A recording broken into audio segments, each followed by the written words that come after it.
माझ्या मम्मीने छान पकोडे बनवले, किती छान आहे। वा, काय साहित्य वापरले बनवायसाठी सांग ना। 1 कप शाबू घेतलाय, मीठ आहे चवीनुसार घ्यायचं आहे, मिरची घेतली तिखटसाठी, हे शिजवून घेतलेले बटाटे आहेत, तेल घेतले तळण्यासाठी। चला आपण आता पीठ याचं बनवूया। मी हे 3 पोटॅटो आहेत ते स्मॅश करणार आहे। ताटामध्ये आधी घेतले ते पोटॅटो आणि नंतर आपण त्याच्यामध्ये मिरची टाकूया कट केलेली, आणि मिरची टाकल्यानंतर मीठ चवीनुसार घ्यायचं आहे। आणि त्यानंतर आपण जो भिजवलेला शाबू होता 3 ते 4 तास मी भिजवून घेतला आहे, हा शाबू तो पूर्ण घेऊन आपण स्मॅश करून घ्यायचं आहे। सगळं शाबू आणि पोटॅटोला एकजीव करायचं आहे।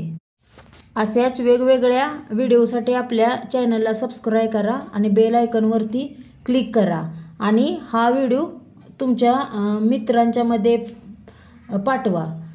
हे आपलं आता पीठ बनवून तयार झालेलं आहे, सगळं एकजीव झालं आहे व्यवस्थित। आता आपण तळण्यासाठी घ्यायचं, तेल ठेवलं आहे तापायला। आता आपण याचे पकोडे कट करून टाकूया। हे पिठाचे मी पकोडे छोटे छोटे करून टाकत आहे तेलामध्ये। तेलात बसतील एवढे पकोडे पहिल्यांदा आपण टाकून घेऊया सगळे। गॅस हा मंद आचेवर ठेवायचा आहे, फुल ठेवायचा नाही, नाहीतर आतून भाजणार नाहीत व्यवस्थित। छोट्या गॅसवर भाजल्यानंतर आतनं व्यवस्थित फ्राय होतील आपले पकोडा, आणि आपल्याला हे व्यवस्थित फ्राय करून घ्यायचं आहे।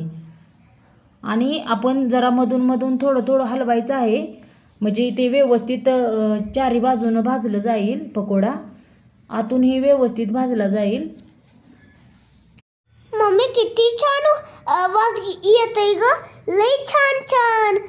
हा उपवासाचा पकोडा असल्यामुळे काय झालं, याला साहित्य खूप कमी लागते, कारण आपण उपवासासाठी ठराविकच पदार्थ खातो ना, त्याच्यासाठी याचं कमी साहित्यात चांगला पदार्थ बनवायचा। कमी साहित्यामध्ये चांगला पदार्थ बनवून तयार होईल, त्याच्यासाठी ही रेसिपी अतिशय चांगली आहे। आता आपले हे पकोडे फ्राय झालेले आहेत जवळजवळ, असं सतत हलवत राहायचं आहे, म्हणजे व्यवस्थित खालच्या बाजूनही भाजून निघतील। थोडा लालसरपणा आलेला आहे आपल्या पकोड्याला, हे पहा। आता हलवत राहिल्यामुळं काय होणार आहे, व्यवस्थित भाजून निघतील सगळीकडे सगळे पकोडे। उपवास असला की आपल्याला काय खिचडी खाऊन खाऊन कंटाळा येतो ना, त्यावेळेस आपण हे असे पकोडे बनवून खाऊ शकतो, त्याच्यासाठी मी ही रेसिपी दाखवलेली आहे।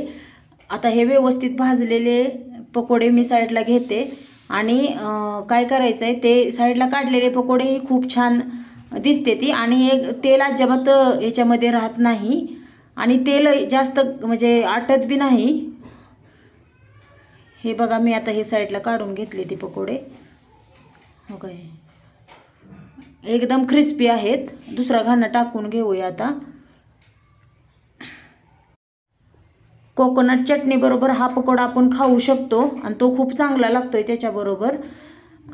तुम्ही हा बनवा, आणि कसा झाला हे कमेंट बॉक्समध्ये कळवा। पकोडा कसा झाला ती नक्की सांगा। आपल्या चॅनलला लाईक करा आणि सबस्क्राईब करा।